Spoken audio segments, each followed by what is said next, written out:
Welcome back mga kaaldab. Ito na naman po ang inyong lingkod, si Mr. Destiny. At magbibigay po tayo ng pinakamainit na update po ngayon sa social media. Maingay na maingay nga po ang tambalan ngayong pagla-live nila Mengay at ni Alden Richard sa March 3 na kung saan nga po ilang araw March 3. Ano ba yan, Mr. Destiny? Birthday ni Menga yan March 1 mga kaaldab, na kung saan nga po ilang araw na lang po ay birthday na ni Mengay. Kaya sabi ko nga po sa inyo, katakot-takot na mga kaganapan ito. Katakot-takot at talaga masasabi natin napakasaya na mga ganitong kaganapan. Sabi ko nga po sa inyo, dito po sa channel ni Mr. Destiny, kung ano lang po ang latest, kung ano lang po ang trending, dun lang po tayo. Di po ba? Sa ngayon, masaya po ako sa mga nababasa natin, masaya po ako sa mga napapanood natin. Kaya relax lang po kayo sa mga nagsasabi na fake news si Mr. Destiny. Okay lang po yun. Kasi alam naman po natin mga kaaldab na relax lang, di po ba? Chill lang tayo sa dami ng mga ebidensya at resibo, sa dami ng mga nagsasabi ng ganito ganyan, di po ba? Kampante lang kayo. Tapos sasabihin nila, hindi, fake news ka Mr. Destiny, lahat ng sinasabi mo hindi totoo, lahat ng komento mo paas sa channel. Alam nyo, guilty lang sila kasi nga po masipag pong mag-update si Mr. Destiny. Isa po ito sa kinaiinisan po ng ilan. Isa po ito sa masasabi natin na ginagawa po nila para lang po kumbaga makakuha, di po ba, maka-update ng talagang 101%. Sabi ko nga po sa inyo, dito po sa channel ni Mr. Destiny, lahat po ng mga gusto nyo pong mapanood, mapakinggan, kalmado lang po kayo at kampante. Ako lang po magbibigay sa inyo ng mga nangyayari, mga nagaganap, lalong-lalo na nga po kapag ang pinag-uusapan natin sila Mengay at si Alden. Alam nyo naman po na hindi po tayo magpapaapekto, hindi po tayo magpapadaig, lalo na nga po kila Mengay at kay Tisoy. Sa dami ng mga bali-balita ngayon sa Instagram, sa dami ng mga bali-balita ngayon sa social media, hindi mo na alam kung sino nga po yung paniniwalaan po ninyo, kung sino nga po ba yung nagsasabi ng totoo o hindi. Wala pong update si Mengay na pumapabor sa Armain. Galit lang ang Armain kaya nila ginagawa yan. Kung ano-ano yung post nila na pinaniniwalaan. Di po ba? Kaya nga po yung iba nagsasabi, bakit pinaniniwalaan ng Armain na wala namang post sila Mengay at si Alden, si Congressman. Gawa-gawa lang naman ng fans yan. Parang yung fans lang ang nagpupubrok, ano ba yan, Mr. Destiny? Nagpuprovoke ng issue. Aldab naman po ang sinisisi kapag may mali. Dapat po ang sinisisi nila yung mga nagpapakalat na mga post na wala naman pong katotohanan. Di po ba? Although sinasabi nila, ikaw nga Mr. Destiny, nagsasabi kang magkasama yung dalawa, wala ka namang resibo. Porket may mga post na kahina-hinala, ginagawa mo na ng kwento. Sa totoo lang po, ang update natin base rin po sa mga taong nagsasabi. Although hindi mo talaga paniniwalaan pero nire-respeto mo. Gaya nga po ng paniniwala ng Aldab sa akin. Gaya nga po ng paniniwala nila na ganun din naman po yung paniniwala ko sa mga taong tinatanungan natin. Di po ba na pag tinanong natin anong ganap, wala pa si Alden. Di po ba?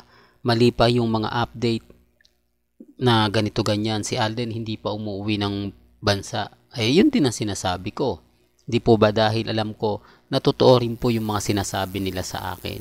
Di po ba? Yan yung isa sa rason kung bakit ko po ba mas marami kong alam kesa po sa kanila. Pero bago nga po natin ituloy itong magandang update natin, kung bago ka lang sa channel na to at isa kang true-blooded Aldab Nation na nagmamahal po kila Mengay at Tisoy, tama po ang channel na pinuntahan mo, kaya consider na po kitang bagong subscriber. At huwag mo kalimutang i-share ang mga video po natin sa mga mami, sa mga titas, at sa mga senior. Re-remind ko lang po Yung mga nangyayarit ngayon nagaganap sa Instagram, sa Twitter, sa Facebook, lahat po yan 101% hindi po ini-edit. Lahat po ng update ngayon na magaganap sa March 1, sabay na rin po ito sa celebration ng birthday ni Mengay sa March 3. Biruin mo, ilang tulog na lang, di po ba? Ang bilis ngayon talaga ng panahon. Bukas sa makalawa, March na. Di po ba?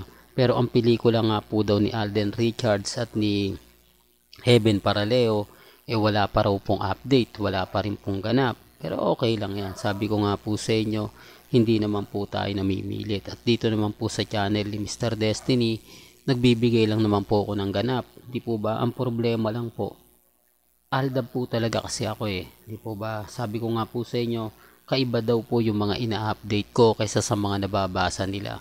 Oo, normal lang yun kasi hindi naman po nila pinopost agad yan Hinihintay lang po muna nilang, kumbaga, sa iba manggaling. Kasi kapag sila nag-post, sasabihin, pinopromote nila. Kapansin nyo naman po kasi yung photos na biglang lumayo si Mengay, biglang nauna si Mengay, tapos sinundan po ni Piolo at ni Alden. Dati-rate, Piolo Pascual, Mengay. Kung makikita nyo yung mga post, biglang nagbago. Di po ba? At sinasabi nga po nila na nasa nobody na nga po raw ngayon si Alden Richards dahil sa mga update na binibigay niya. Yung bahay po na pinagawa ni Alden Richards na nakikita nyo po sa McDo na post ni Alden, yan po yung sa Quezon City na kung saan malapit po kila Michael Flores. Well, sa mga hindi po nakakakilala kay Michael Flores at sa hindi po alam yung issue na yan, ito po yung, kumbaga, dating nagpalabas po sila sa, balik ko lang po dun sa teleserye po ito, ano po ito, yung ano ba yan, Mr. Destiny, yung tuwing linggo po na pinapalabas, nakalimutan ko na po yung title. Doon po nagkaroon ng, kumbaga, parang duwende doon duwende po talaga doon si Baste at si Mengay. Di po ba? Kwento po yung pambata na kung saan kasama po correct me na lang kung anong title po nun, na kung saan kasama po si Michael Flores, na ipinost ni Michael Flores na nagpapagawa ng bahay malapit sa amin si Mengay.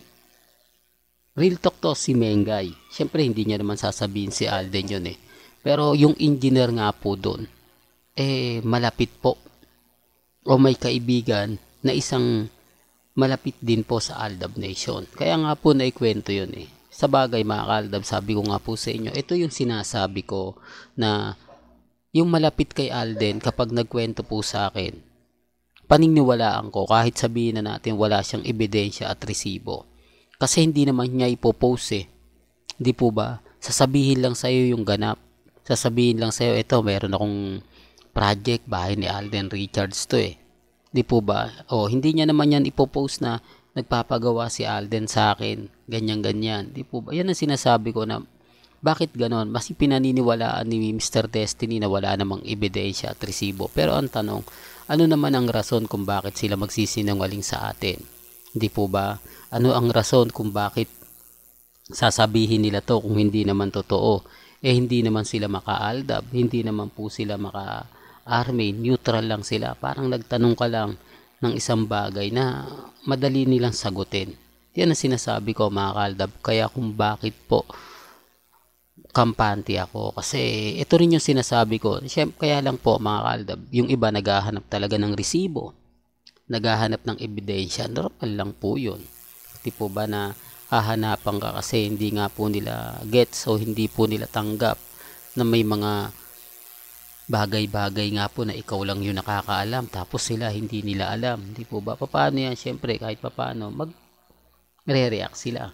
Di po ba? Magsasabi sila na tama naman yung sinasabi ni Mr. Destiny, hindi lang nila magets, hindi lang nila tanggap. Di po ba? Na may mga bagay-bagay po na umaayon naman po talaga sa Aldab Nation. Sinasabi ko lang po ito para lang klaro lalo na po sa mga dumadaan at bumibisita po sa channel ni Mr. Destiny. Well, hanggang dito na lang po ang ating latest updates. Kaya kung gusto nyo pa po ng pinaka-latest at sariwang update, abay tumutok lang po kayo dito po sa channel ni Mr. Destiny para updated po kayo sa mga latest at sa mga bagong video po na ilalabas po natin maya maya lang. Hanggang sa muli, salamat po sa panonood at pakikinig.